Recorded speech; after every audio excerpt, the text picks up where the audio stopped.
Okay, thank you everyone for joining us today. We will call to order our regular meeting of council and start by recognizing and appreciating that we are holding our meeting today on the unceded traditional territories of the Hupachesit and Sept First Nations. We have an agenda in front of us. Are there any late items that councillors would like to add? Okay. Any late items from our corporate officer? Yes, Madam Mayor, we have two items of correspondence. One from Rebecca Terapaki to add to item F3, the temporary use permit, and another piece of correspondence from Sept First Nation regarding Orange Shirt Day, and that could be added to item J, correspondence for information.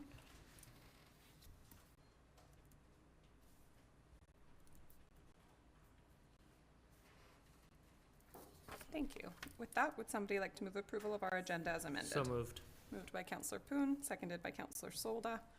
Seeing no comments on the motion, all in favor? Carried. And on to minutes. We have minutes from the special meeting held at 9:30 a.m. and the regular meeting of council held at 2 p.m. on September 6th, 2022. Move to adopt by Councillor Solda, seconded by Councillor Poon. Are there any comments on the minutes? Seeing none on the motion, all in favor? Carried. Oh, and sorry, just a reminder, Councillor Paulson. Councillor Paulson is on the phone for anyone who's unaware. And Councillor Paulson, you are required to verbally vote. So if you can just say in favor or opposed as we get to the next items, that would be great. We'll move on to public input period. This is an opportunity for members of the public to address council on topics of relevance to City Council. A maximum of 4 speakers for up to 3 minutes each can be accommodated. Is there anyone who would like to come forward today? Roland, come on forward. Good afternoon, Madam Mayor and Council. Regarding the public's engagement with Council and with the broader city organization, some of the challenges and frustrations that I have recently experienced while engaging with the city are similar to experiences for some other individuals who have also engaged with the city. For the past 14 years, I've been learning about city procedures and practices, the budget, bylaws, capital projects, various contracts, and more, including reviewing the Community Charter and Local Government Act for the effects on council governance. I've asked various staff over the years for much of this information, and many times staff were appreciative that I was taking the time to inform myself before diving into a city issue. Whenever I am constructing a request to the city in pursuit of information on a particular matter, I often refer to these records first to inform my questions. That process has become somewhat strained and difficult, especially in the 3 or 4 most recent years. I can't speak for others, but for me, what used to be a fairly simple process of asking for information from the city and then receiving that information in a matter of days or maybe a couple of weeks has morphed into delays of months or more than a year of waiting to get a response. Additionally, it has become more frequent for the city to direct citizens to submit information requests through the Access for Information portal, a more burdensome process for both staff and the public. Previous administrations told me that there was very little that the public didn't have a right to see, excluding, of course, legal advice, certain contract information, or anything to do with private employee matters, for example. Broadly speaking, however, when asked for, most information could be made available with little difficulty. What has changed? I have in writing from several former directors of each of the major city departments, a former city clerk, deputy city clerk, and a city manager, 2 former mayors, and a former fire chief, who is currently the city's contracted CAO, that to boil all of their individual comments to one all-encompassing statement, that statement would likely say, while it's true that Roland asks tough and probative questions, his questions are thoughtful, well-researched, and delivered in a respectful manner. I believe the city organization benefits when citizens present questions in this way, rather than if they just showed up, to utter hyperbole. One of this council's 4 guiding principles was to be respectful, communicative, and accountable. After experiencing for myself an increased difficulty to engage with the city, it is my view that council and the broader city organization could be much better at achieving the communication and accountability parts of the aforementioned principle. More transparency Roland, you are would at also 3 go minutes. a long way. I hope the effort to be better begins on the first day of the next council administration. Thank you for your time. Thank you. Okay, are there other members of the public who'd like to come forward? Okay, thank you. Then we will move on to delegations, and today we have Jim Sears and members of the board in attendance from the Alberni Valley Community Forest Corporation. Good afternoon, Madam Mayor, Port Alberni City Council members, and staff. We're here today as members of the Board of Directors of the Alberni Valley Community Forest Corporation. I'm Jim Sears, and with me here today is Gary Swan and Chris Duncan. I will acknowledge that we are on the unceded territory of the Hoopachesset and Sishat First Nations, as are all our operations. The dividend we are awarding to the city of Port Alberni today will be $300,000. The operational and that reflects the operational results of 2021. We continue to operate on our community forest in a responsible manner and continue to maintain and grow our trail network and continue to work with other user groups to offer a diverse range of benefits for the city and the region as well, the whole valley. We harvested about 11,000 cubic meters in 2021, and we were able to take advantage of a favorable market, and we are able to award a dividend while maintaining a healthy retained earnings to support our ongoing operations. We are also off to a good start this year, 2022, with the bulk of our harvest taking place in the spring before the onset of fire season. And also, we put our wood into a buoyant log market as we did in 2021. We have a bit more harvest in the fall in the Taylor River second growth. And we're looking forward to another good year in 2022 when our results are known early next year. So, Madam Mayor, will you be able to come and take a picture? Can make it up there. Yes, I will, and I'll just ask Councillor Corbeil as well to join me, as he's of course been the city liaison. Do you want to take questions first? Yeah, I just wanted to start as well by saying thank you, that we really appreciate the work that the Community Forest Board and staff, very small staff, but have put into this, and we recognize that you know, the dividends don't just appear, but that they take a great amount of work.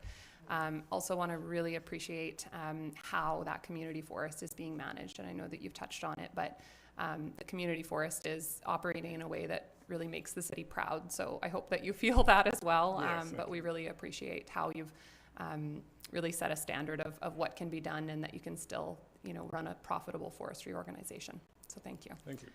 Questions, comments? Councillor Corbeil.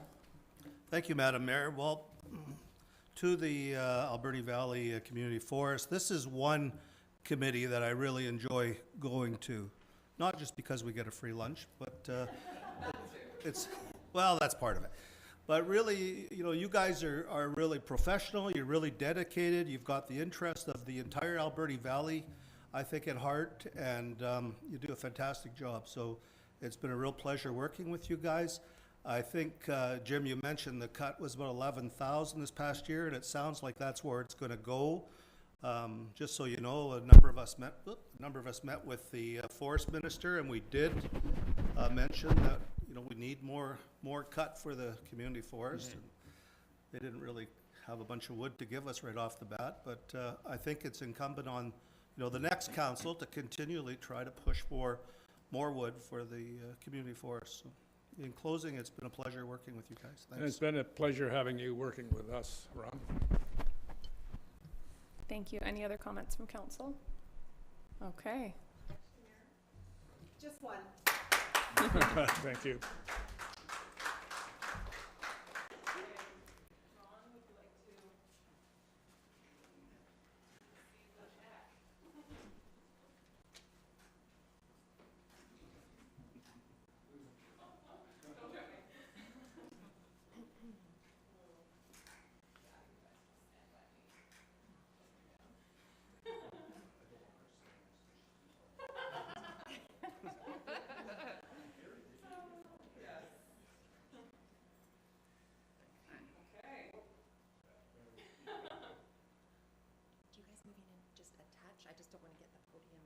so much. Okay. Perfect. Thank you. Thank you very much.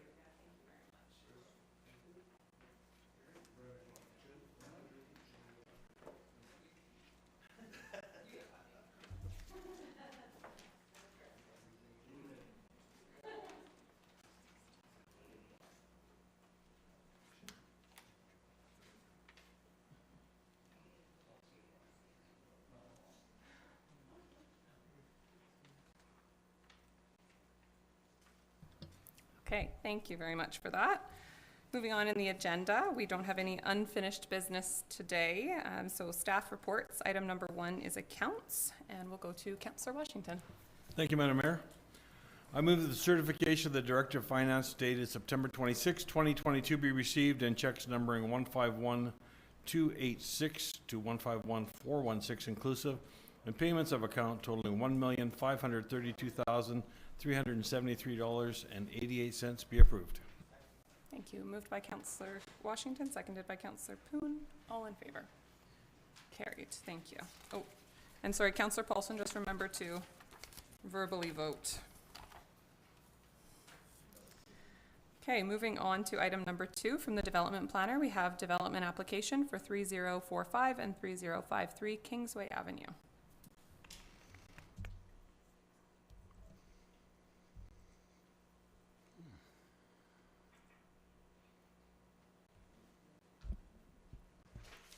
Great, thank you, Madam Mayor. So this application is on Kingsway Avenue at 3045 and 3053. It's for both a development permit and a development variance permit, and the applicant is Streamside Homes Incorporated. The applicant has applied for a development permit to build a 4-unit multifamily townhouse of the subject property, and they are requesting variances, which does require a development variance permit to be issued as well.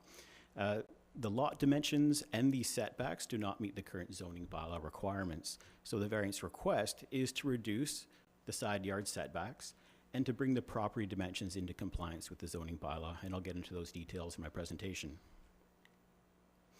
Here's an air photo of the property. You can see it is on Kingsway between Angus Street and Argyle Street. It's only a few properties south of Argyle. And the subject site is currently 2 separate lots. Here's a picture from Google Earth. You can see Argyle Street and the mill in the background and the area of the development. The property itself is zoned RM2, that's medium density multifamily residential. And the properties to the north are zoned C7, which is the main commercial zone in the Southport neighborhood. And the properties around it are also zoned RM2. And here's a concept of the 4-unit townhouse that's been provided by the applicant. And here's a site plan. You can see there's some landscaping in the front yard along Kingsway Avenue. You can see the building itself with some backyard spaces, and then on the far right of the image, there's a bunch of parking stalls, and all parking will be provided on site off the laneway. Just a quick image of the profile view. And in terms of those variances, they are requesting to vary the minimum side yard setback on both sides of the property. They're requesting to reduce it from 5 meters to 1.5 meters. And then in terms of the size of the lot itself, they're looking to reduce the minimum frontage from 25 meters down to 20.12 meters, and then reduce the minimum lot area required from 480 meters squared to 766 meters squared. And these variances would bring the property into compliance with the current RM2 zone requirements, and those variances are required upon redevelopment. And staff also will require that the lots be consolidated for the development permit. So it would just be one property with a townhouse building on it instead of 2 separate lots. So staff's recommendation is that council authorize the issuance of a development variance permit 113, subject to the city receiving a consolidated legal plan for the property. And that variance, again, is to reduce the side yard setbacks, the minimum frontage, and the minimum lot area. And staff are also recommending that council authorize the issuance of development permit 2202, subject to the city receiving the required landscape security. And I'll be happy to answer any questions you might have. Thank you. Thank you very much. Are there questions from council? Councillor Poon? And then Councillor Haggard. Always nice to see a development of this type that is not a single-family house. But given the location, I would have liked to see more density. Thank you. Thank you. Councillor Haggard. Thank you, Madam Mayor. Not a question, but just a comment. I was just going to say, this is the kind of infill development that we like to see in our community. It's going to bring some families to an area that has seen vacant lots for many, many, many years, as long as I've lived here, I think. So I'm supporting this proposal. Thank you. Thank you. Any other comments? Okay. Councillor Haggard, would you like to read the motions? Thank you. I'd like to move that council authorize the issuance of development variance permit number 113, and that the Director of Corporate Services be authorized to sign the permit granting the following variances to the zoning bylaw at 3045 and 3053 Kingsway Avenue, subject to the City of Port Alberni receiving a consolidated legal plan for the property. Vary section 5.15.2 RM2 Site Development Regulations 2.1. Reduce minimum side yard setback from 5 meters to 1.5 meters for a variance of 3.5 meters. Reduce required minimum frontage from 25 meters to 20.12 meters for a variance of 4.88 meters. And 3, reduce required minimum lot area from 840 square meters to 766 square meters for a variance of 74 square meters, or 797 square feet. Thank you. Is there a seconder? Seconded by Councillor Solda. Any additional comments on this piece? Okay, seeing none. On the motion, all in favor? Any opposed? None opposed? And sorry, Councillor Paulson, could you voice your vote, please? In favor. In favor. Thank you very much. Okay. And Councillor Haggard, if you want to continue with the next one. I'd like to move that council authorize the issuance of development permit number 22-02, and that the Director of Corporate Services be authorized to sign the permit, including the development plans as shown on Schedule B, prepared by Streamside Homes, Inc., subject to the City of Port Alberni receiving the required landscaping security in the amount of $88,000. Thank you. Moved by Councillor Haggard, seconded by Councillor Solda. Seeing no additional comments on the motion, all in favor? In favor. Thank you.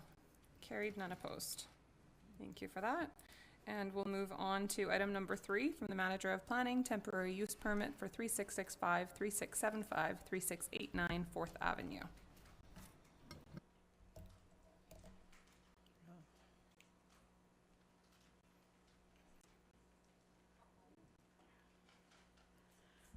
Good afternoon, Mayor and Council.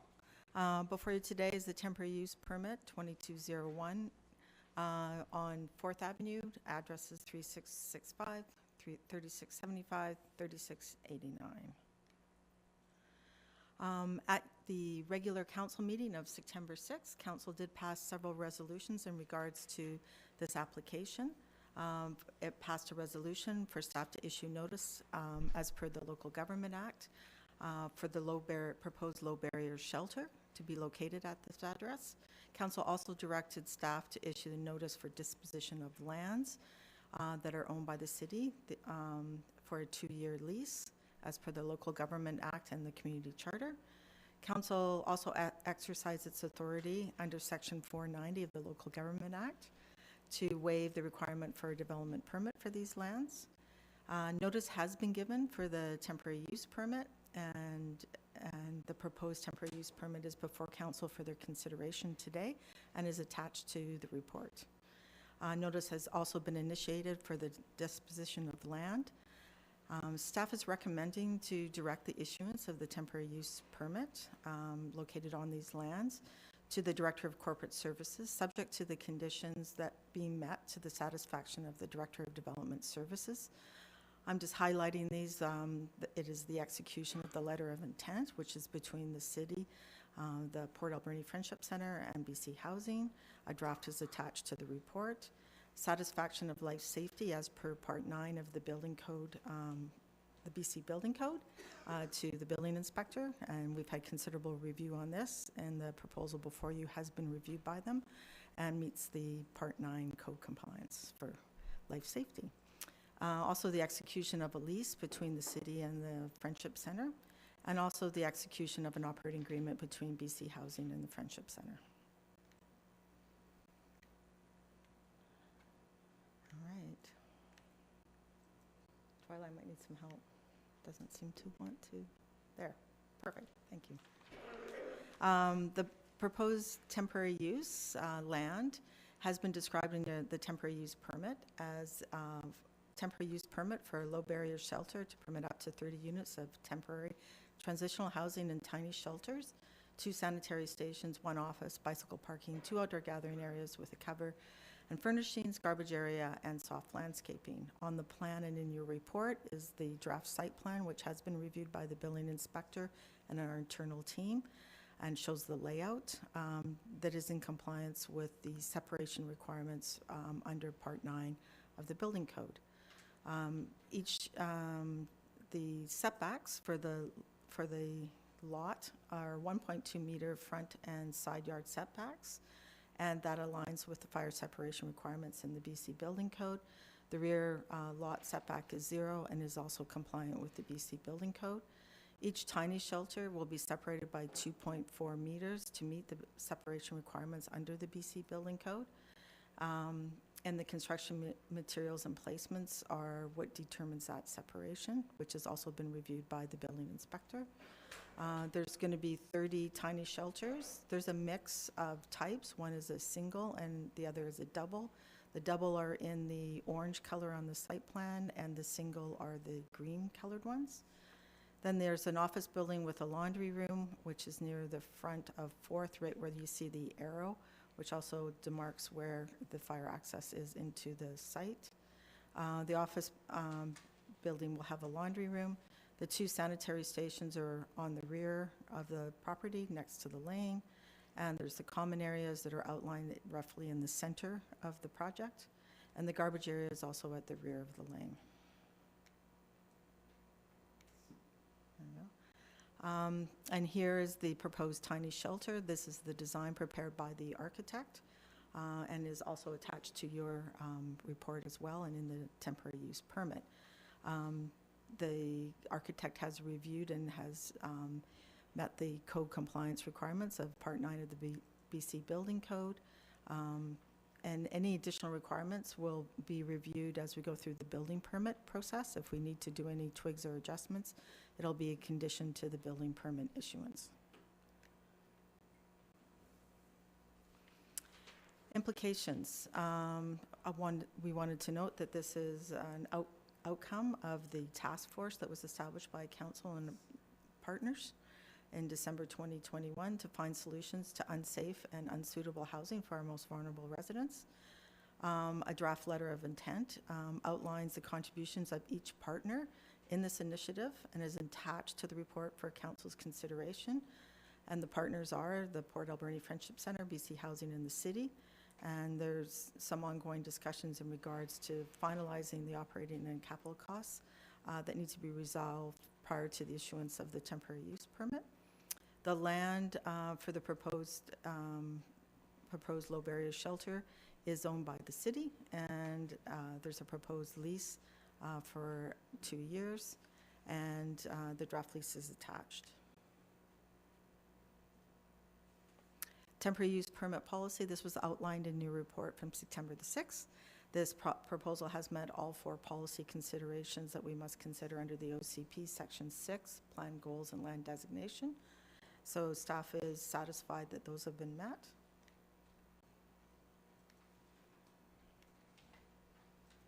Communications, 85 notices were mailed to occupants within 75 meters of the subject site and 2 advertisements in the local paper. The Friendship Center has begun outreach to occupants in the area and also working with BC Housing with their Community Advisory Committee.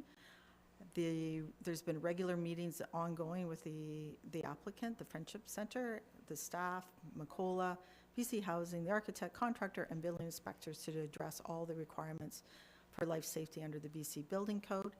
And the outcome before you, the site plan that I shared with you in the drawings are the outcome of that. And staff has received 2 phone calls, an email, and a letter. And this was before Advisory Planning Commission on September 15th, and they support the application. Draft minutes attached to your report. Options for council. They're outlined here.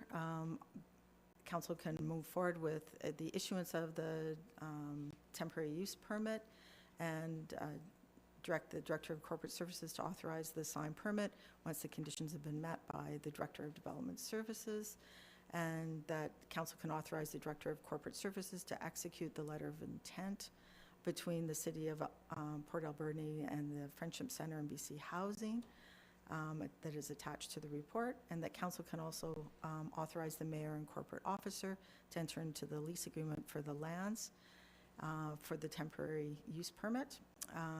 Council can deny the temporary use permit, and Council can, through resolution, direct staff to do amendments to the recommendations. Staff is recommending the issuance of the temporary use permit, and that Council authorize the Director of Corporate Services to execute the letter of intent, and that Council authorize the Mayor and Corporate Services to enter into the lease. And I'm happy to answer any questions you have. Thank you very much. And I note that I think this report was 100 pages long, so thank you for all the work that's gone into this, to our staff as well as the Friendship Centre. Are there questions or comments from Council to start? Councillor Haggard. Thank you, Madam Mayor. A couple of weeks ago at Whistler, I attended a presentation that our mayor presented in, and also the Mayor of Victoria and the Mayor of Duncan, and they talked about their tiny home villages. And the message that they both repeated was the residents of these tiny homes, they developed a sense of place, their mental health improved, and many of them were working, they had employment as a result of stable, safe housing. So I'm looking forward to this being in the first step for our most vulnerable citizens to hopefully embark on a better life. Thank you. Thank you. Other questions or comments? Yeah, it was quite wonderful hearing from the Mayor of Duncan specifically around the successes of their project, because it has been ongoing. It's into the second iteration now, where they've rebuilt basically and have a longer term site. But they have actually followed the successes of the people who have come and gone through their transitional housing, and reported that 80% of them had moved into low barrier employment options, or employment options of some kind. So that was like quite an impressive statistic, obviously. I do want to note that we have, and I know we'll receive the correspondence formally, but I do want to note that we have one email written that has a couple concerns in it that I think are good concerns, and I think that several of them have been addressed. So, you know, there's a comment around, is there going to be mental health support? And I think it's really important for members of the public to know that this is going to be a 24/7 staffed operation. This is not just providing pods and then, you know, see what happens. So I think that's really critical. I also have, you know, full confidence in the Friendship Centre through the connections that they already have in place with service providers in the community to make sure that they're offering more supports in the lives of the people who are going to be residents here rather than less. And I know that that's a really important piece for the Friendship Centre. So I think that there's a couple concerns that have been brought forward here around the location, and I think this type of housing, transitional housing facility, there's never going to be the perfect location for it, but I do note the challenges of it being right next to the trailers that we're really trying to move people away from. And I want the public to know that our goal with this is not just to house the people in the trailers, but to make sure that the trailers, were able to remove them, because that type of housing should not exist in our community. And that's separate, you know, from moving forward with this, but it's a critical piece of it for us at the city, that the people living in the trailers are being taken advantage of, and our really main goal here is to move those people and make sure that they can have safe housing. I wanted to ask one question to Twyla just around process, because we don't have public input on our agenda here, but I note when we did the temporary use permit for the Bread of Life, public input was allowed. So If you're able to clarify. Yes, Madam Mayor, if you would like to ask if there are any individuals in the crowd that would like to speak to the TUP, that they would be invited to do so. See if there's any more questions from council. No, we've spoken about this one a lot already. Okay, then I'm gonna ask members of the public if there's anyone who'd like to speak, and I'm gonna first offer that to the Friendship Center. Cindy, if you or anyone who's with you has any comments that you'd like to make on the project.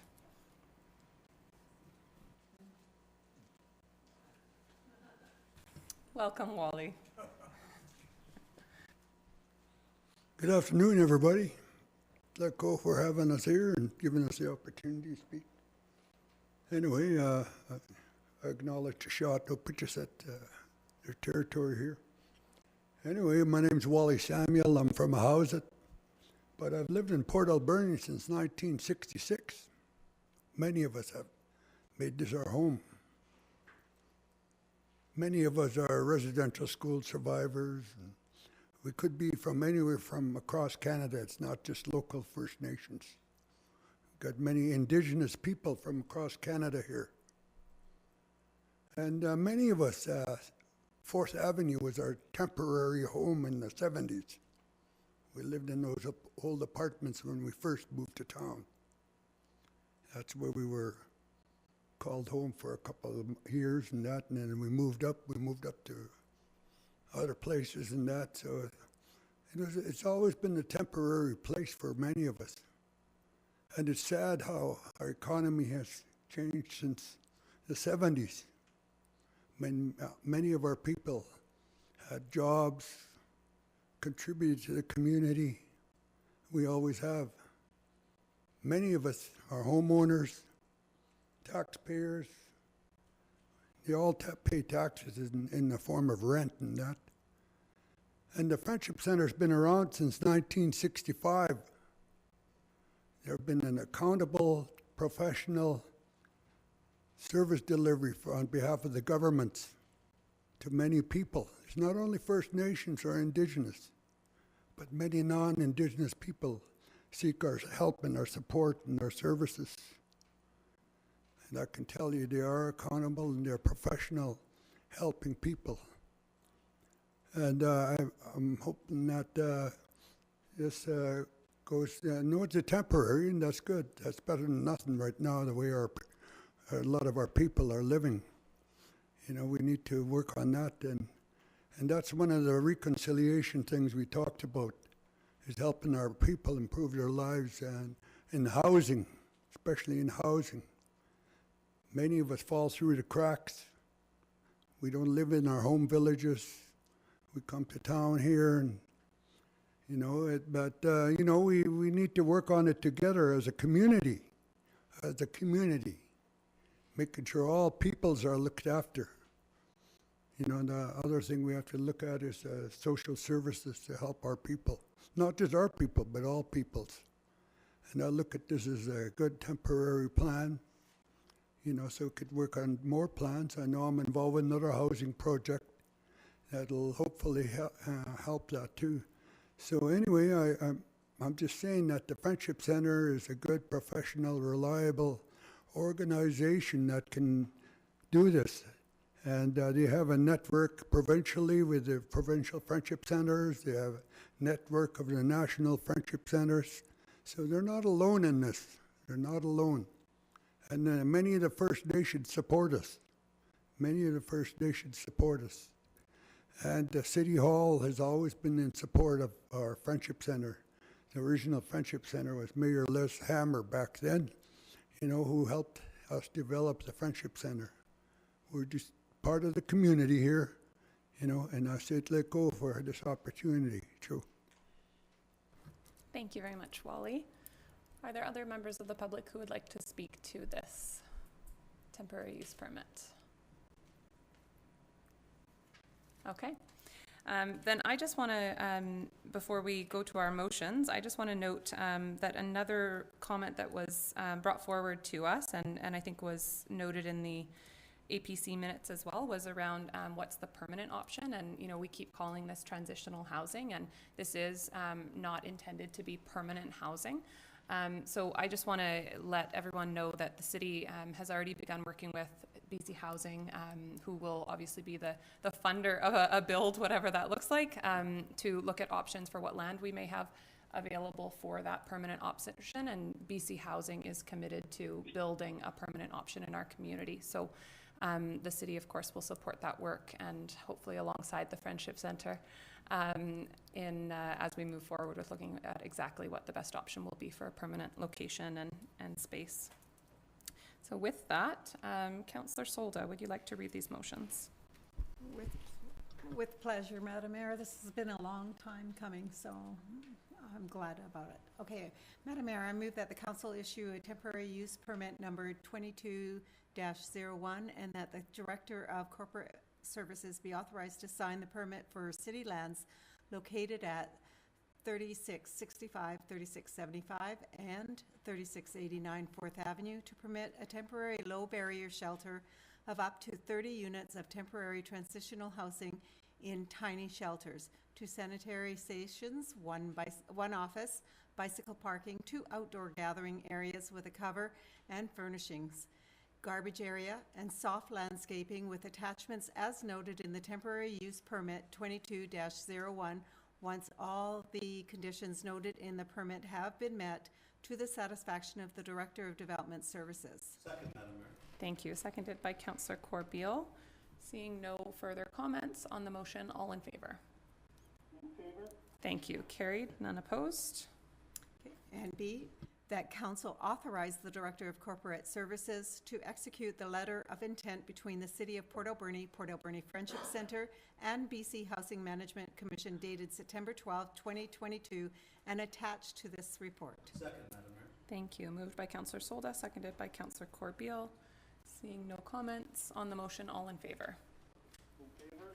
Carried. None opposed. Thank you. And C, that council authorize the mayor and corporate officer to enter into a lease agreement with the Port Alberni Friendship Centre for the city-owned lands at 3665, 3675, and 3689 4th Avenue for a 2-year term for the purposes of operating a temporary low-barrier shelter. Second, Madam Mayor. Thank you. Moved by Councillor Solda, seconded by Councillor Corbeil. Seeing no final comments on the motion, all in favor? In favor? Yes. Carried, none opposed. Thank you very much. And just acknowledging correspondence, we have one email dated September 21st, 2022 from Scott Lemke, and we also had a late item of correspondence on this from Rebecca Terapaki today. Moving on to bylaws, item number 1, development from the development planner, proposed zoning bylaw amendment for 3151 3rd Avenue.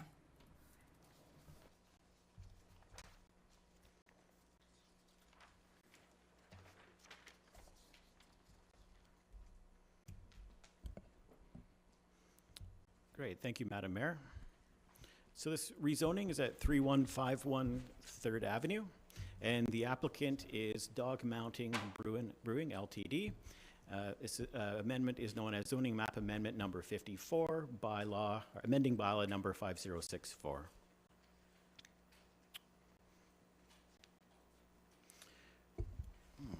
So the intent of the application is to rezone the property from C5 transitional office to C7 core business. And their intent is to expand their business operation, in particular to expand the commercial kitchen, parking, customer access, and an outdoor picnic area onto the new property. So as you're aware, Dog Mountain Brewing is located next door to this site, and they're wishing to convert this commercial property for that use as well. And here's an air photo. You can see it is just south of Athol Street on 3rd Avenue, about 5 properties south, and this property is directly north of the existing brew pub property at 3141, which is a very narrow lot located directly below this one. And here's a picture. It's an old photo. Obviously, the pub next door is very much renovated, but the house looks very much similar in this photo as it does today, and that's where the application is. And the land itself is designated general commercial in the official community plan. And you can see that there are lands designated multifamily to the east, and then residential lands as well. The zone of the property is C5 transitional office, and it is a very restrictive zone, has very limited uses, all very similar to an office, as the name would convey. And the general commercial zone for the C7 area along the 3rd Avenue and Argyle corridors is C7, and that's what they're requesting for the property. And that multifamily residential land use to the east is zoned RM3, and the residential zones are R2, which is 1 and 2 family residential. Here's a concept that they've submitted as part of their zoning application showing the existing Dog Mountain Brewing property next to the new property where they would convert the front yard into a picnic area and the house into a commercial kitchen with an office and perhaps a lounge area as well. They're also intending to improve the property for customer access, including installing an accessible ramp that would connect to 3rd Avenue. And here's a site plan they've submitted. You can see the picnic area in the front yard, and you can see a parking area in the top right of the image out back off the laneway, which would be for staff. So the picnic area itself that they're proposing, you may have some questions about it, but a picnic area is actually highly regulated under the liquor control and licensing regulation. So the applicant would be seeking this endorsement, which is available to liquor manufacturers, such as craft brewers, and the conditions are set by the province. So a picnic area would have no service. It would be limited to 30 people or even less if specified in their license. They're not permitted any amplified sound, and it cannot be used as an overflow area for the pub.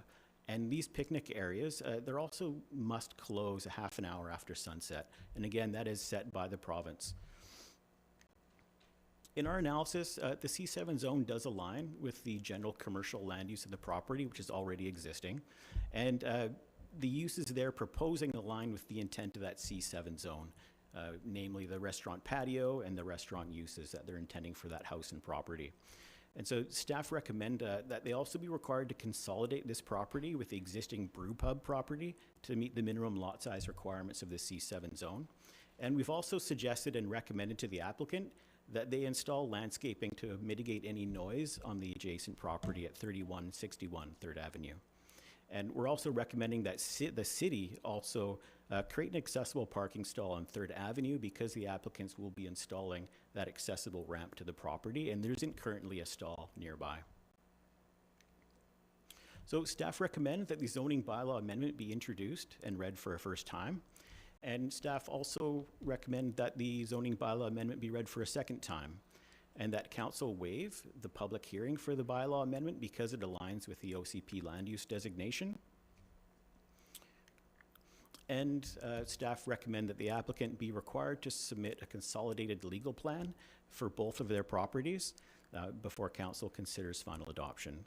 Thank you, and I'll be happy to answer any questions. Thank you very much. Councillor Solta. It's not really a question, it's just a comment.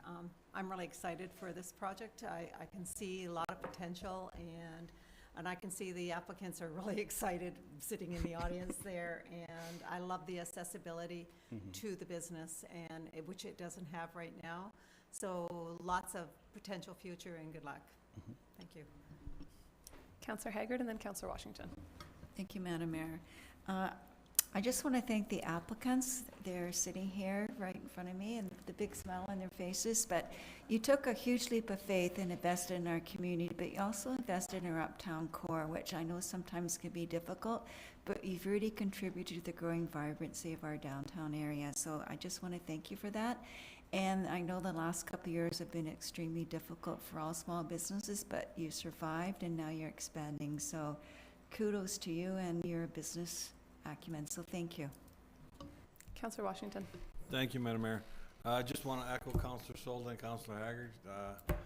Thrilled that they're putting another uptown in the area is getting another facelift, and going through the report, they crossed all their T's and dotted all their I's, and I'm just thrilled that this is progressing along and fully support it. Thank you. And at the risk of sounding too repetitive, I want to echo as well just how fantastic it is, especially given that this building house was somewhat of a challenge home in the neighborhood. I also just want to really echo that you invested in an area of town where many people were not investing, and that especially next to a house that, you know, can cause problems and challenges. And I think you guys were there putting the fire out when the fire happened. So yeah, I just want to really appreciate what you guys have contributed to this area. We are excited to be moving forward with this. With that, Councillor Corbeil, would you like to read these motions? Thank you, Madam Mayor. It gives me great pleasure to move that zoning map amendment number 54, 3151 3rd Avenue, Dog Mountain Brewery, bylaw number 5064 now be introduced and read a first time. Thank you. Moved by Councillor Corbeil, seconded by Councillor Solda. Seeing no comments on the motion, all in favor? In favor? Thank you. Carried, none opposed. Further, that I move zoning map amendment number 54, 3151 3rd Avenue, Dog Mountain Brewery, bylaw number 5064 be read a second time. Thank you. Seconded by Councillor Solda. Seeing no comments on the motion, all in favor? In favor? Carried, none opposed.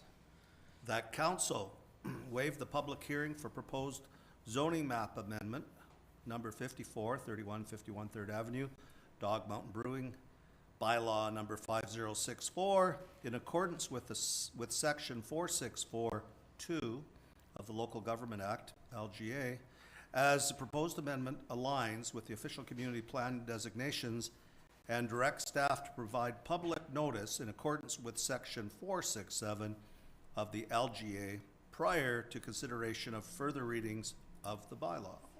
Thank you. Seconded by Councillor Solda. Seeing no comments on the motion, all in favor? In favor? Carried, none opposed.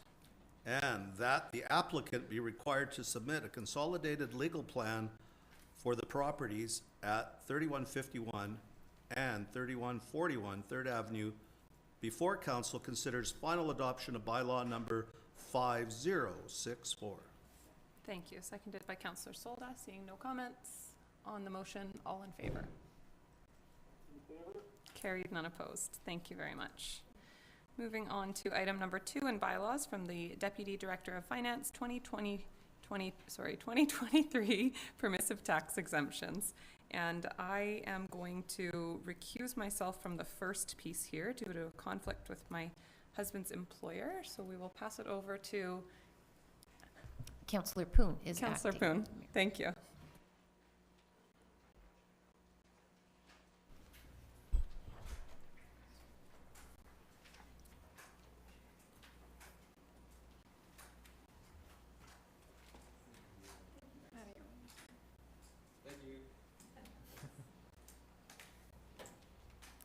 Okay, Deputy Director of Finance, go ahead. Thank you, Madam Mayor. So I'm just introducing 2 new permissive tax exemption bylaws for reading. Just a little bit of a background about the permissive tax exemptions. So the Community Charter gives authorization for permissive tax exemptions under Section 224, which provides Council the authority to grant permissive tax exemptions for properties that are owned by charitable, I always mess this up, philanthropic and other nonprofit corporations, given the property is used for the purpose directly related to the organization. In 2019, we did renew the bylaw, and Council did endorse a new policy to guide both the process and Council's priority for granting exemptions. So specifically land or buildings that provide at least one of the following. So athletic or recreational programs, services and facilities for people requiring additional supports, such as mental wellness, addictions, and programs for seniors, protection and maintenance of important community heritage, as well as arts, culture, and educational programs and facilities, emergency and rescue services, and services for the public in a formation with a information partnership with the city, or also preservation to environmental or ecological sensitive areas designated within the official community plan.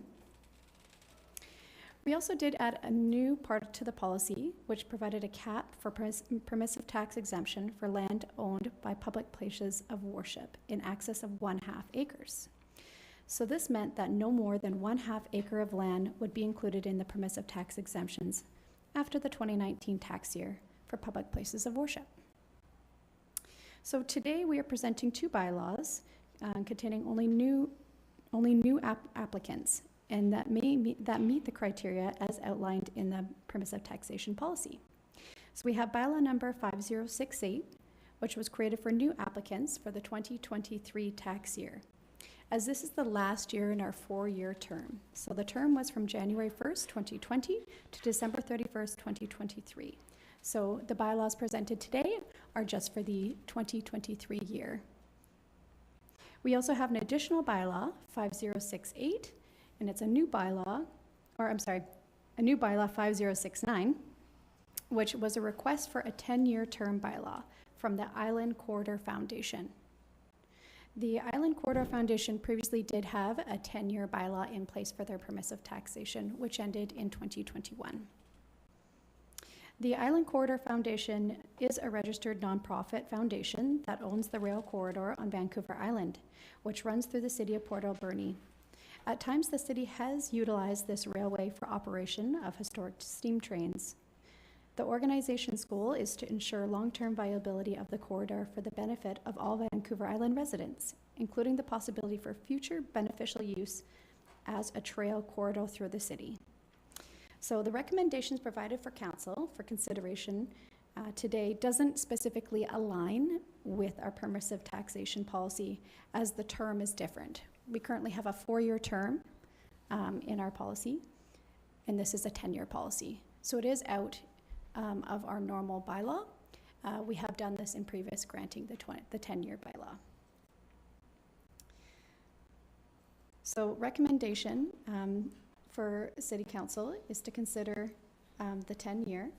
And when Council has the opportunity to review permissive taxation policy in 2023, Council may wish to direct staff to review the term in order to align with the rail corridor policy. Thank you. Questions from Council? Councillor Washington? Thank you, Madam Chair. I'm not sure, I don't mean to put you on the spot, but do you know if the Island Corridor Foundation has similar bylaws in other communities? Yeah, I did Is that- actually. Yeah, okay. Sorry. Sorry, if I could just interject here. So just for some clarity, Mayor Minions has recused herself as it relates to the 5068 for the 2 new applications. Mayor Minions is able to participate in the Island Corridor piece. So I apologize, I didn't want to interrupt you, Deputy Finance Director. If you could repeat your comments applicable to the Island Corridor Foundation when Mayor Minions is back. But for now, if I could have council focus on bylaw 5068 at this time. Any other comments? Okay. Entertain a mover. Okay. Councillor Move that. Soda? I'll move that the City of Port Alberni Permissive Tax Exemption Bylaw number 5068, 2022 be now introduced and read the first time. Second, Madam Chair. Thank you. Any comments? Call the question. All in favor? Motion carries. And 2, that the City of Port Alberni Permissive Tax Exemption Bylaw number 5068, 2022 be read a second time. Second, Madam Chair. Moved and seconded. Questions? All in favor? Carries. And thirdly, that the City of Port Alberni Permissive Tax Exemption Bylaw number 5068, 2022 be read a third time. Second, Madam Chair. Moved and seconded. Questions? All in favor? Carried.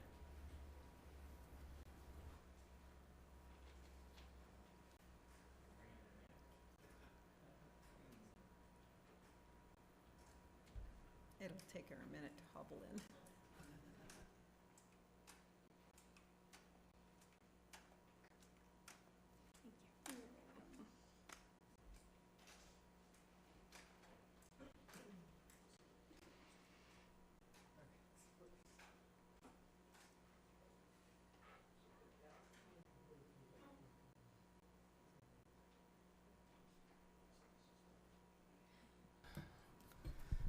right, and we'll move on to item 2B, City of Port Alberni Permissive Tax Exemption, number 5069. I think that's the right order. You got it. Wonderful. Thanks, Madam Mayor. Do you want to repeat your question? Question to the Deputy Director was, does the Island Corridor Foundation have similar bylaws in other communities? So this would align with the rail line. I did actually research a few other municipalities, including Nanaimo would be our nearest one that I did look at, that did renew the 10-year bylaw. And speaking also with BC Assessment as well, they do have a number of other municipalities that have also included a 10-year bylaw for the Island Corridor. So I did chat with them as well on it. Yeah. Thank you. Councillor Haggard. Thank you, Madam Mayor. I'm curious as to why we're giving them a 10-year exemption versus our 4-year exemption for the other people in under this bylaw. And I think it's just, I would say, to my knowledge right now would be past practice is that they've applied for it in the past and have received it. And I believe it would have something to do with the organization itself, that, you know, they're looking for a long-lasting bylaw because of the railway. I don't have an exact answer to it at this time, but I can come back with you with more information. Yeah, I'm just wondering, for a point of procedure is, are we allowed to give them an 10-year exemption when our bylaw states 4 years? So this is a new bylaw. Oh, It the would new be one, out of okay. policy. Council does, at their discretion, have the ability to grant this exemption outside of the current permissive tax bylaw policy. So it is at your discretion to grant it. I mean, it doesn't matter that it's not in the policy because it is a new bylaw. And we can always look in 2023 as well. You know, this term is up. It's the last taxation year, so it can be the policy can be looked over as well. Okay. Thank you. I'll just add for context, in having this conversation with Mayor Aaron Stone of Ladysmith, who is the co-chair of Island Corridor Foundation, he indicated that this is standard in the communities that they have rail in. And I know that previously myself and the CAO had a conversation when this was coming to expire with the executive director who indicated the same thing. This is the norm and this is how it tends to be treated.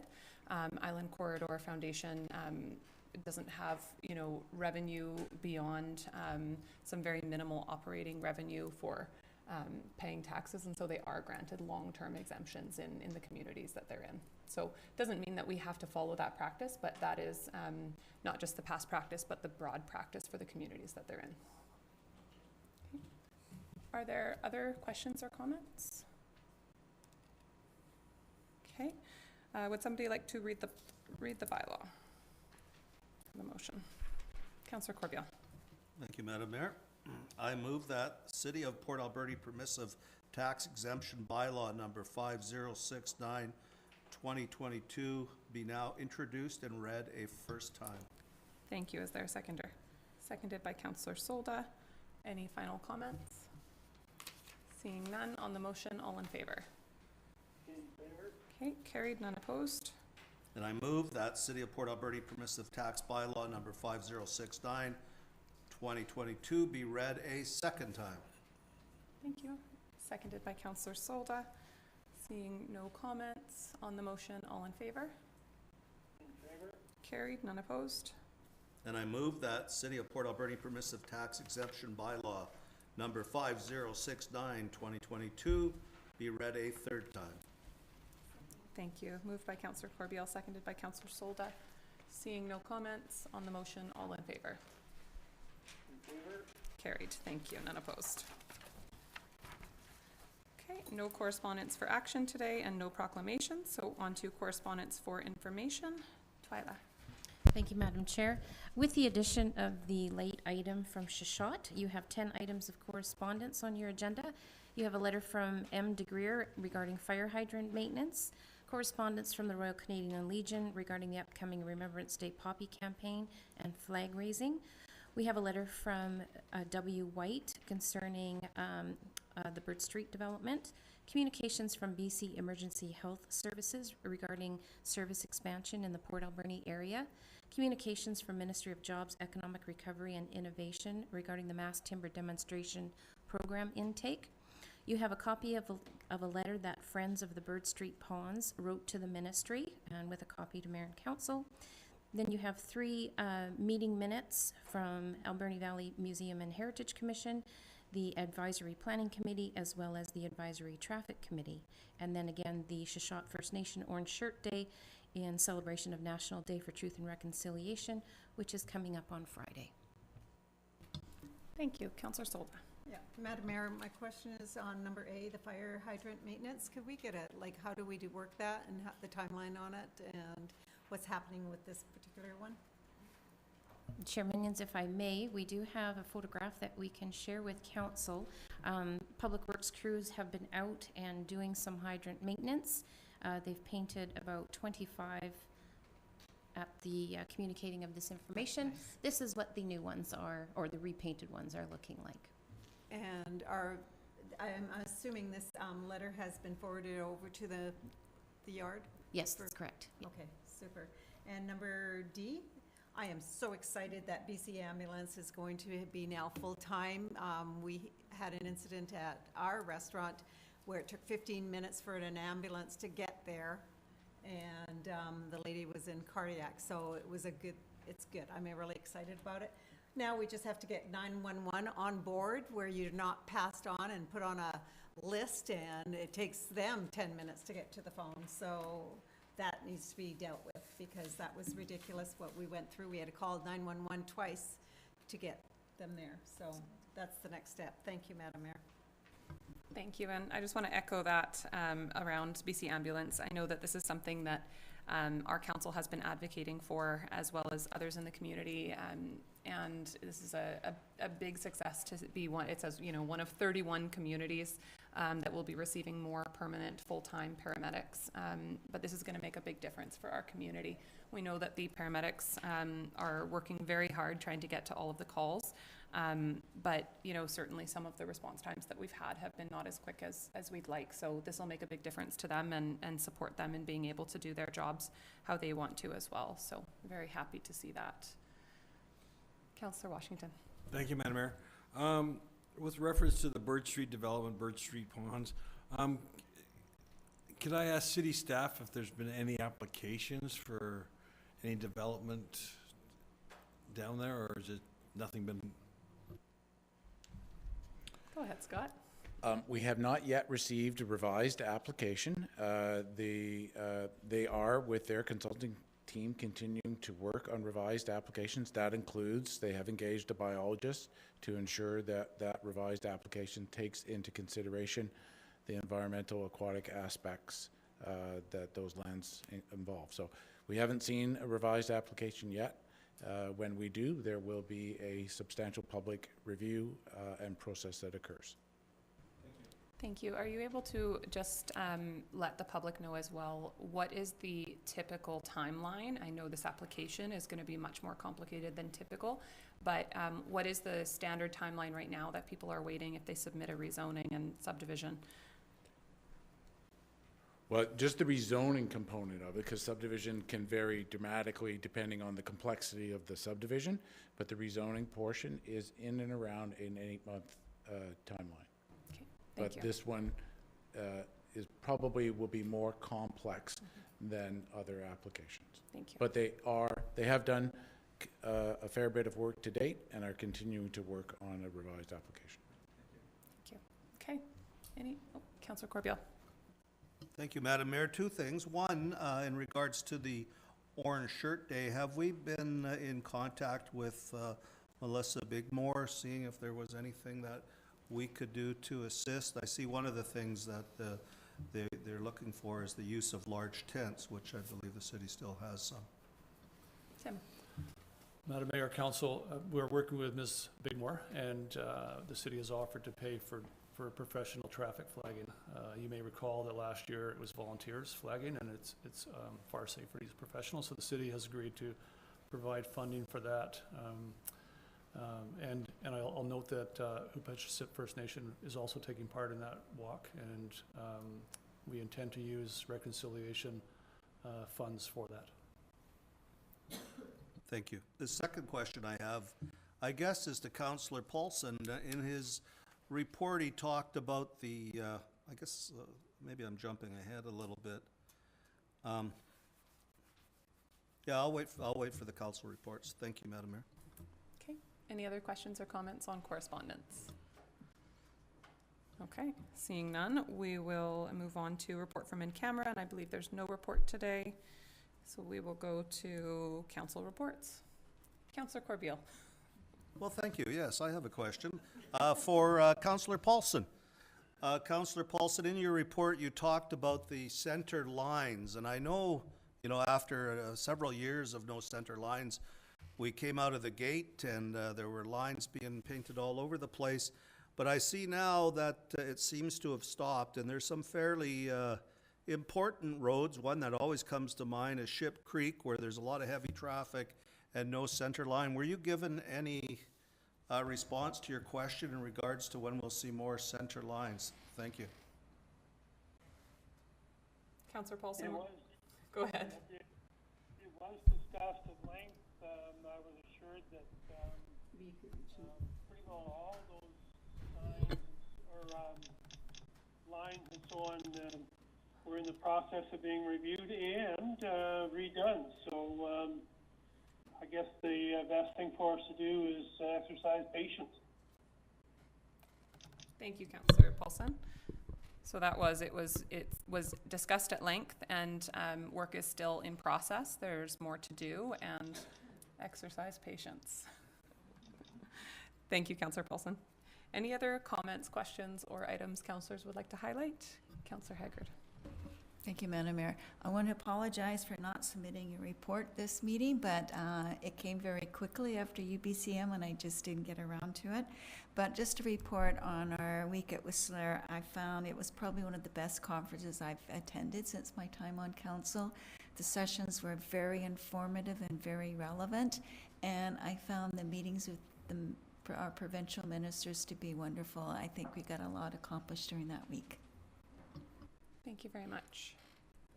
Okay, any other items? Seeing none, we will move on. On to new business. So this says notice of motion, but it's actually intended to be a motion since it was written on the agenda. So I will just move it and then can answer any questions. So I'll move that council direct staff to explore remedial action requirements as it relates to the property located at 3358 6th Avenue. Is there? Seconded by Councillor Poon. Thank you.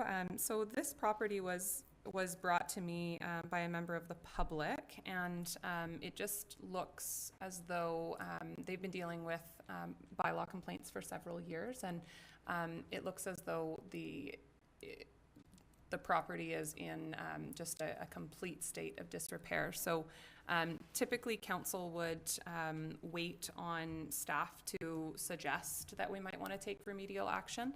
But I think given, just the significance of what has been shown and the potential danger of the structure, I wanted to bring forward a motion just to have staff bring to us whether or not they suggest taking this action. Okay, are there any questions? Councillor Corbeil. I have a question. Somebody recently asked me if bylaws are complaint-driven, or I guess the alternative to that would be when bylaw drives by something that's got grass 4 feet high, they would do something about it. So I thought we had a conversation about that a long time ago, and I guess ultimately my question is, does somebody have to complain in order for bylaw to do something? Thank you. Thank you. Tim? Thank you, Madam Mayor. Yeah, in the community, we seem to recall when we had one bylaw officer and we were in a respond to complaint mode, and we've staffed up that department, and we are not in a complaints only response mode. Our officers proactively action issues, matters that come to their attention, as well as complaints, and the department works strategically in areas of importance. Thank you. Okay, Any other questions? Councillor Haggard. Thank you, Madam Mayor. I was wondering, this is a question for the CEO, because this complaint did come in, and the Mayor Minions is trying to deal with it as quickly and efficiently as possible. Have you had any conversations with the Bylaw Department about any work they have done on this file to date, or is just coming out of the blue, or any comments? If you can't, that's fine, I'm just curious. That's a fair enough question. I have not had any contact with the Bylaw Department. The Bylaw Department reports through to Corporate Services, and I don't know that Ms. Floncy wants to respond to that. We have had some preliminary discussions, and it does go back, I believe this began in 2020. We are spending some time researching what's transpired, and if it helps at this point, we have staff that's coordinated to be attending on site to make progress this week on Tuesday or tomorrow. But I know that may not answer completely as to the time that's transpired in this regard, but we're working to try to rectify what's transpired. Thank you very much. So I would just kind of add that I think that this is outside of just a normal bylaw file, and you know, what I've kind of heard is that through the member of the public is that Bylaw is feeling like they're out of resources at this point in order to properly address this. So it's not to say it necessarily will meet the standard of the remedial action. I know that there is a specific standard that has to be met. However, it is just us looking to see if it does meet that standard or not, so that we can provide those additional resources that may be needed to deal with this as soon as possible. So with that, on the motion, all in favor? Councillor Paulson? No, in favor, sorry. Thank you. Carried, none opposed. Any other items of new business for today? Okay, seeing none, then we will move on to question period. This is an opportunity for members of the public to ask questions of council. Jim, come on forward.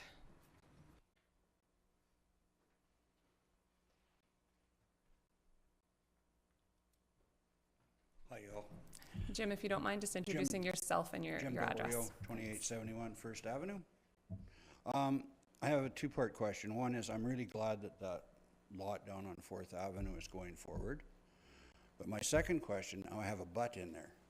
How many of you went down and talked to the people that are living, let's see, on the south of it, in those trailers, and asked them if they were willing to move over there? Was there any, was there any work done in that area? And they said, oh, yes, we are, we're not, or, you know, like, I don't know if it's your job or if it's the Friendship Center's job, but are they willing to move over there where there's rules? Yeah, thank you. I think that's a great question.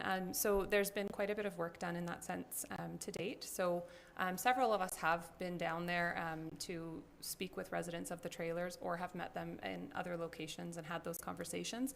I would say that's unofficially and certainly not, you know, interviewing every member of the trailers to ask, are they going to move or are they not going to move? However, the Friendship Center also has hosted a picnic and a couple of other events where they have invited people in to not only ask, would you move, but gain insight into what would they like to see on that site. So in theory, you know, what the Friendship Center is trying to do, and I think, you know, we couldn't ask for a better leader in this project, is have those members or current residents of the trailer incorporate their input into how we're going to build out the site. So our original kind of concept was different than what you see today, and a lot of that input has come from members of the current trailer park. Now that said, I don't think every single one of them is going to want to move, but in every single one of them should be offered a space. No, I agree and at with the end that, of the day, we will be removing the trailers. Yeah, no, that was the second part, is like, this has been going on for a long time, as you guys all know, well, everybody in town does. When that opens, which I'm thinking you're looking for the end of October now or something because there's a holdup, and you're only getting 15 rather than 30, which I understand that too because of cost. We are intending to get 30. Good. Okay. Well, maybe another little question I have is, what are those things up across from the police station? There's little buildings up there. Are they part of this pod thing? No, they're not. Okay. So, yeah, those are actually from the COVID testing site. So we Oh, did okay. explore those. Okay, I thought, wow, they're all different. When they showed up, I think some of us thought, are those ours? What are they? No, so those were explored, and it was determined that the cost to renovate them in order to make them work was I not can conducive. understand that. My last question is, once, like, say, you open the thing up on the 30th and, you know, you get people in there, how long is it gonna take to clean up that next lot? Is that gonna happen the next day, I hope? Are the cats gonna line up the next day and just choo?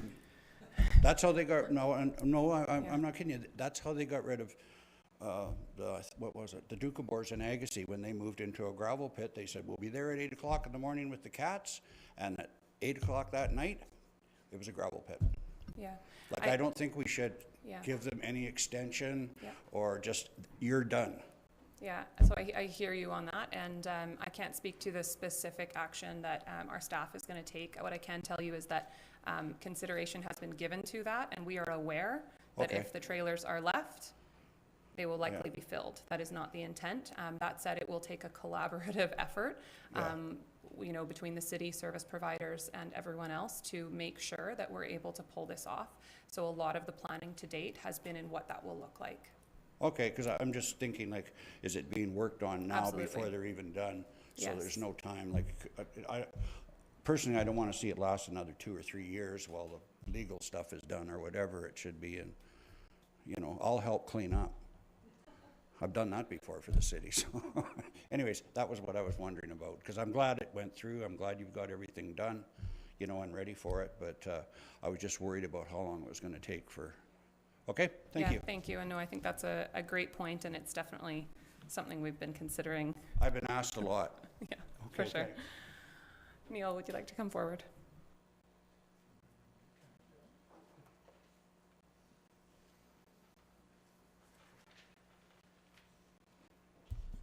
Yes, I'm going to ask a question just for clarification. I'm not saying I agree or disagree, but I need to get my head around what's going on. But first, I want to thank Councillor Haggart for sending me a copy of the agenda to the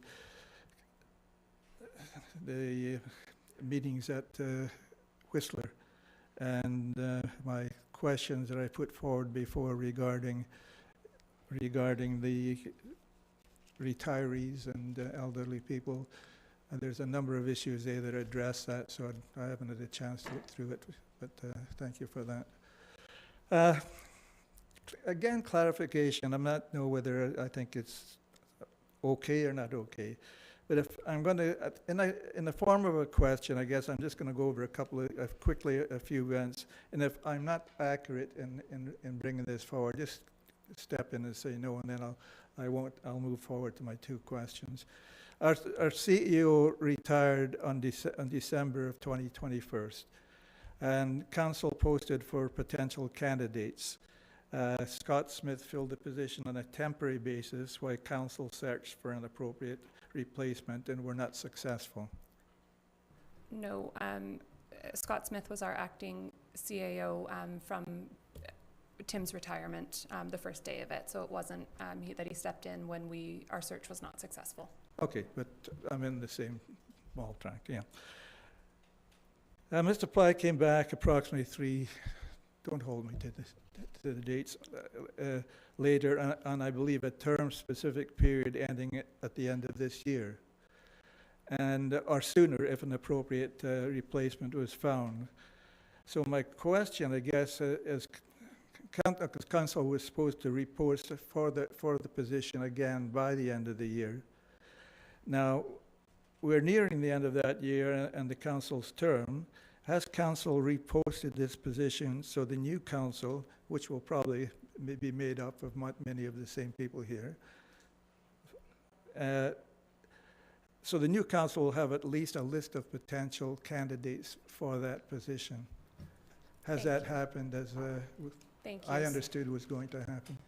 No, so you may have misunderstood. The intent was to repost, to give the new council the ability to do that reposting. So when you post for a CAO, you don't just post an ad, you actually really go through quite a process to determine what type of CAO you're looking for.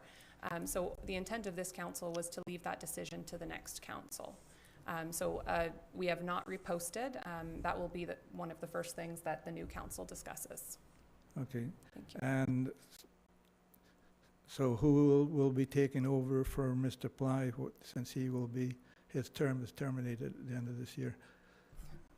I know your answer, but We wouldn't discuss personnel issues in no, public. we won't. And I don't intend to. No. So I'd assume that either Scott Smith will be the temporary, or Tim Ply will his term will be extended. Or are we going to go without a CEO? Council hasn't discussed that. There's lots of options. So we have not given consideration to that. That will be a decision of the next council. Is Mr. Ply at this time holding the same position that he held prior to retiring? I'm not sure I really understand. Tim? He was a CEO at the time. No, I'm asking yourself. You appoint people, the council does. My question, let me be a little clearer then. Mr. Ply was a CEO prior to retiring. Nothing wrong with that. Nothing wrong with him coming back. Has he just stepped back into his original position, or is he being hired in another capacity? Is he an employee of the city of Port Alberni? I'm not talking about an employee like hiring someone to grade roads. I understand your question, and I just want to ensure, I'm trying to remember exactly what has been made public and what hasn't. I want to make sure that I respect any confidentiality that exists. Twyla, are you able to comment on that? Nothing more than what you've just noted, Madam Mayor. Would I be wrong in saying that, I'm not saying this because I don't know, that Mr. Pye is hired as an independent contractor at the moment? I'm not able to comment on personnel in public. This is business that, because the other question would be, is he being hired at a higher rate of pay than he was when he left? What I can let you As know. an independent contractor, most times when people do that, and okay, I'm not going to... I'll just answer that question. Yeah, okay. We will be under our budget for a CAO. So there is not an increase in our CAO budget on the financial plan. Okay, not getting many answers, but fair enough right now. I'm not looking for some contract. There will be other questions. I just wanted to read you my definition that I got in a number of places, give or take a few words, of a CAO. A top-level executive responsible for overseeing day-to-day operations of an organization and the company's overall performance. That encompasses everything that goes in within this building. Absolutely. And I'm a little concerned, and then I'm finished, I'm going to sit down, little concerned if we're letting that job going out to contractors. I will give it some thought, and maybe more light will come to this in the new term. Thanks, and I will certainly refresh myself as well on what I'm able to share. Okay, thank you. Thank you.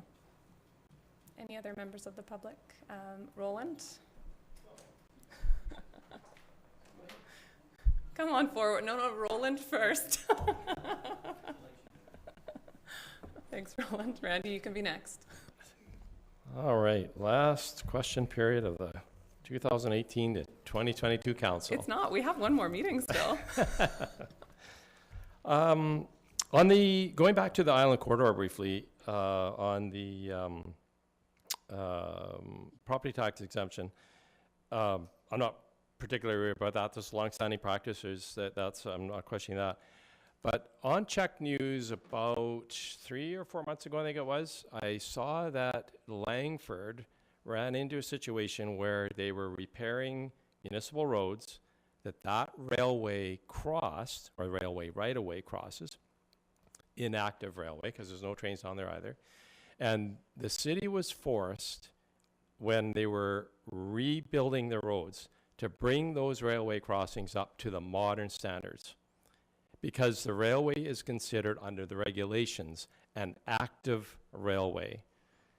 So if it applies to the municipality of Langford, my question is, if anyone here knows, does that apply if, for example, we have to do some significant road work on Sept Avenue or Roger Street or any other roads, and then we're going to bring a railway crossing up to modern standards when there's no trains on the railway? That's a great question. I think it's something, well, Tim, see if you have some information today, and if not, we can bring back information. Sure. At a high level, meaning I don't have detailed information, we're aware of the obligation or the potential obligation, and we've been in communication with the Island Corridor Foundation, who are seeking grant money to reactivate the rail line, and the hope is that there'd be adequate funding to also do the street crossings at the same time. But at this point, the rail's not active, so we're not driven to upgrade. But if we were to undertake works on streets, we might then be required.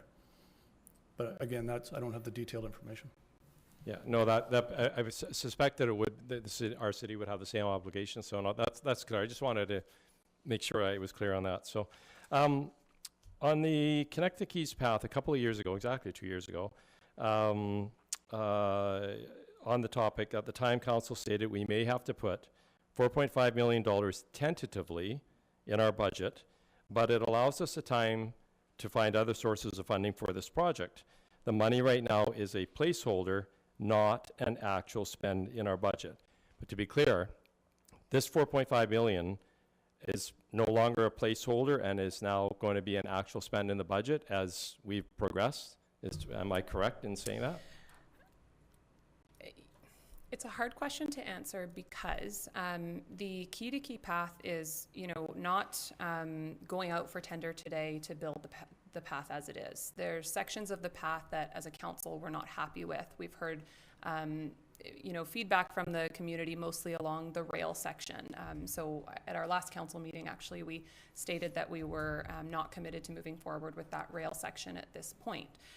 But rather going back to the drawing board, seeing if there's a better connector, seeing if we can connect a little bit nicer into some of the sidewalks that exist in between the Roger Creek Loop and the Somas Loop. So it really, I would say, is a placeholder still, because we don't know if, maybe that part of the path becomes significantly less expensive if just the sidewalk is used rather than going into the rail corridor. There's quite a bit of work that still needs to be done. We also would like to, as soon as possible, build the waterfront loop at the Somas. That's been where we've had the most, support from the public for the project. It's also where we, control and own all of the land that we need, basically, to make that part of the project happen. So I would call it a placeholder still. The other thing that plays into that is that there are other grant opportunities, and we anticipate there will be other grants that we're able to apply for before we complete this project. So that's really the best answer I can give at this point, because we're not, set in stone and firm on exactly which portions of the path we're going to build, when and where at this point. We're still taking input, and yeah. Okay. I hope that clarifies somewhat. Absolutely. You jumped ahead and read my mind, and I took a lot of my questions away. And I broke the rule. My name's Roland Smith. I'm at 2702 11th Avenue. So you've covered a lot of that. You also mentioned a couple of years ago that you were going to have discussion with corporate sponsors, and there were other options that you were looking into. Could you expand on what some of those other options are, or whether clearly I haven't heard an announcement that corporate sponsors are involved, but maybe I missed it? No, we haven't pursued that part of it yet, and again, I think because we're not to that part of exactly where the project is going to go through or anything like that. What I will add, though, is that obviously we've released to the public that we're starting a formal process around the Somas lands, and also it's very clear that a good section of this path runs along the frontage of the Somas land. So one other potential form of funding that section of the path is through community amenity contributions through a development. So there are other ways that we can look to fund certain sections of the path. Okay. On the loops, because you just, I had this note from the last meeting. A loop, typically, that's basically a circuitous route. You start, you sort of go around, and you come back. So because they've been identified as loops, one at the north end, one at the south end, the Somas loop, geographically, so just walk us in our mind. We go on to Tai Landing, and we go walk along the waterfront.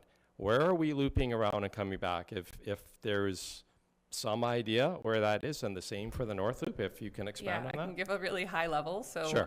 you know, basically the path starts at Harbor Quay, and it goes in front of the train station. There's a raised section in front of the train station. It crosses Harbor Road, goes along Tai Landing, across the frontage of the Somas land, and then it comes out to a property where we'll be able to kind of loop around on the other side of Harbor Road.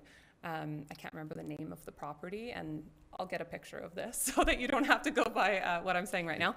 And then we purchased a section, when we purchased the Somas lands, we also purchased a section we were previously leasing of land from Western Forest Products that runs along Dry Creek. And that will be incorporated to build the loop back to the train station. Gotcha, okay. Yeah, that makes sense, yeah, because Yeah. I saw some of those sort of alternative. And so on the north side, though, can you do that from Victoria Creek? Yeah. We're going up through Roger Creek Park. Up through Roger Creek Park, And then- up kind of, it does go to the train tracks Yeah. still, because that's an existing corridor where quite a few people are walking, and then it would come out to Roger, and then from there it would be sidewalk basically down back to Victoria Quay. Okay, okay. And then with respect to the connecting piece, that clearly people are sort of, you know, figuring out that, unfortunately, you know, there was a citizen who early on in this process had suggested that that was the most probable place for the connecting route, and they were called out for kind of making misleading statements, but that connecting piece, and at the beginning of this process, there were alternative routes that were identified. Are the alternative routes also, has it come to council's attention, maybe through other conversations outside of the chamber, that council's been able to discern that those alternative routes are also not sort of well received by the public? Is that part of the challenge right now? No, actually, I think one of the alternative routes that was suggested in the public, and I think was drawn on as a potential future connector, was in front of the Sand Group's property, and that was actually probably one of the most popular route options that we heard from members of the public. That said, we don't own that piece, so that's an ongoing conversation with the Sand Group. Along the Somas River, sorry to interject, That's right. but along Yes. Somas River. And then okay. back down Noopsy-Cuppus Way, and then, you know, again, maybe along the small right-of-way that exists in front of Catalyst, and then connecting into the rest. So there's a lot of work to do on those options, but those, I mean, we've said from the start of this that we intend for as much of the path as possible to be waterfront. That remains the goal. That's really the guiding principle in this project. The Roger Creek part is heavily focused on waterfront as well. You know, there's a beautiful creek obviously that runs through there, and at our last council meeting, additionally, we had the opportunity to apply for a grant to connect basically the key-to-key path up to the rest of the Scott Kenny path. Right, yeah. And I think going back to the Johnson Road Charette, part of that route was actually, I think they called it in the Johnson Road Charette plan from 2016 or 17, correct me on the year, sorry.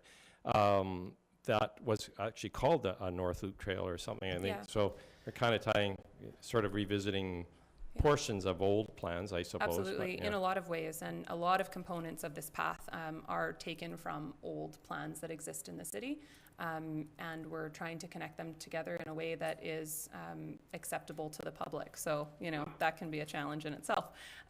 But all that I have said today, and I would just really suggest that we take with a grain of salt, because as I stated, it is not, you know, ready to go to tender tomorrow on the full path. There's work to be done.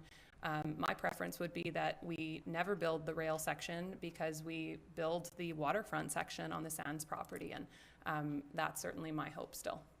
Sure. So to wrap it up on the financial piece, because I do follow the financial plans, and we're at 20-year 2 of the 3-year sort of tranches of money that roll into the financial plan. the numbers that have been allocated into the financial plan that it's not spent, that money, if it doesn't get spent for whatever reason, entirely on a connecting piece or however that shapes up, that money then would just be available for some other projects in the city? Is that? Not the grant funds, of course. The grant funds would obviously be 2.5 returning. million are specific. Yeah. Those would be lost if we didn't do the project. The rest of it, it would be up to council to determine what to do with, Sure. but it wouldn't be spent. So. Right, and actually, that you reminded me. When does it need to be spent according to the terms of the grant? What year does it have to be completed? Summer of 2026. 26. So I got a little bit of time. We got lots of time. Yeah, yeah. Okay, thank you. Thank you. Randy.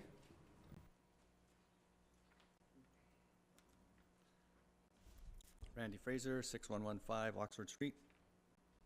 I have a few questions. About 4 years ago, McGill Engineering did a report on moving the public works yard because A, it's in the tsunami inundation zone, and B, hasn't been seismically upgraded. I'm just wondering, what's the status of that report? Tim, is that something we can give an update on today or bring back at the next meeting? Madam Mayor, I'd rather than respond now, I'd rather look at that and come back. I'm not clear right now whether council has received that report or not. I'd like a chance to look at that and bring it back. Yeah, that was from McGill Engineering. Yeah, it was about 4 years ago, I believe it was. Yeah, we will bring that back. Okay. Last month on the August 8th regular council meeting, I was here and I was asking some questions about the SOMAS land site, the environmental reports and that kind of thing and what was done on there. And I had asked a question about what year the report was done and by who. And at that time, the CAO replied that during negotiations to purchase the SOMAS property and other associated properties, the previous owners shared with the city their stage 1s, their stage 2 for the SOMAS site, where drilling had been undertaken on the site, and they shared it under a non-disclosure agreement for the purpose of the city considering purchasing. And then the city engaged SLR as our agent to review these documents and advise the city. All of that information, including SLR's information, is embargoed in the non-disclosure agreement. So I wasn't able to get anything. So this last month, I came across, was provided some information that was done under a Freedom of Information about when the start and end dates of the non-disclosure agreement were between the city and Western Forest Products for purchasing that agreement. And the records show that the start date of the agreement was March 27, 2019, and ended in March 27, 2021. Except when I was here that's 18 months ago. Except last month when I was asking questions, I was led to believe by the CEO that the non-disclosure agreement was still in effect, when really it expired 18 months ago. It is expired, absolutely. Yes. That said, what is contained within it is still not publicly accessible. When a non-disclosure ends, it doesn't become void. So what we learned during that process, we are still required, we are still under that non-disclosure.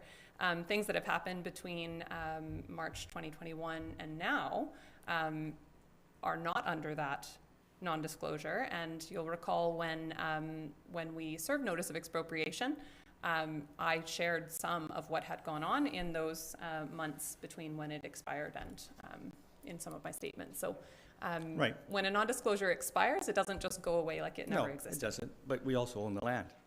So you should be free to be able to say what year this report was done. But we're not. Okay, well, that's fair enough. Actually, I'd like to just add that because I recognize the reason why people want to see the report. I would like to add that we would like to share the report. The report actually, and specifically our review of the report by our contractor provided a lot of comfort in what we do know about that land and the information that we were able to make our decisions based on.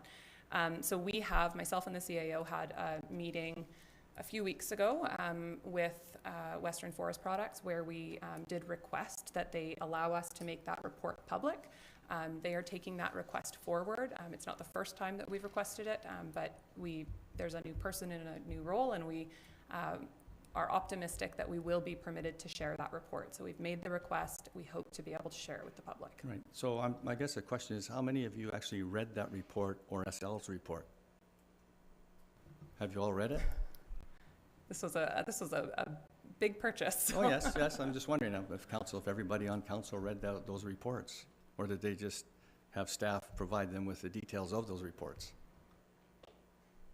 This is a curiosity question. But I don't really care about that environmental report. I was really interested in the SLR report, because you had announced you had hired them, they reviewed it, and that's where they came up with the $1 million, less than $1 million on a stage 2 environmental report, which was very curious to me, because stage 2, as I said before, is just drilling and sampling. You need to really do a stage 3 to get your really serious costs of how you're going to clean this and remediate this site. So I was interested, so I did write the city and asked them to a copy of that SLR report, which they said they wouldn't hand out, so I had to do a freedom of information for it, and in which time, that took some time. And I did get some, I got 4 reports that were redacted because of Western Forest Products' objection to it, of the properties along the railway, but I never did get anything from the Somas Mill site itself. And so when I was written by from the city, from the corporate, they use Section 21. And Section 21 is in the privacy code that allows the public body to withhold information if a third party objects to it. And that's what they used, that's what the city used for not disclosing that report to me. So, but in Section 21, if anybody's curious, as I said, is a section the public body has to have, but there's a test within that section. And it's a 3-part test. You have to meet all 3 of those tests in order to withhold that information. So when I read it, I was quite convinced that the city hadn't met that test. So I applied for a review to the Office and Privacy Commission, in which is a bit of a mediation session where you submit your information, I submit my information, and they assign an investigator, and they rule on it. And as you know, and hopefully you all do know, that in this year, they ruled that I should be entitled to the favor. I received this letter saying that I received a response back from the city of Port Alberni. They're maintaining that the information must be withheld under Section 21. However, in my view, and this was the mediator, the city has not met the burden to withhold the information. It is my opinion that Section 21 does not apply to this information, should be released. Unfortunately, during mediation, I do not have the authority to compel the city to release the records, which leads me now to take the city into an inquiry, which will be a binding decision. And that's going to cost taxpayers thousands of dollars. So my question is, the NDA is expired. Mediation has told you that you should release this information. So my question is, will you release the SL report? So I want to just start by saying that Council is not aware when people file Freedom of Information reports, that any of that goes on. It is outside of an elected official process. So appreciate you sharing it, but decisions are made outside of this body for that. So will we share the report? I would be happy to take legal advice again on whether we can share the report. I'm genuine in saying we want to share at least our SLR report. That's all I'm interested in, is the SLR report. I don't care about the Western report. Yeah. We own the land. It doesn't matter now what they said. Yeah. So I can commit to taking advice again. I'm not going to, based on the fact that our advice currently was that we are Right. not permitted to share that. I'm Correct. not going to stand here and sit here and say I will share it, but committed to relooking at that. Right. I believe that that information and that report would be settling to the public and would be valuable to everyone to see. Okay. Okay. Thank you. Any other questions from the public? Okay. Then would somebody like to move adjournment? Moved by Councillor Solda, seconded by Councillor Poon. All in favor? Carried. Thank you.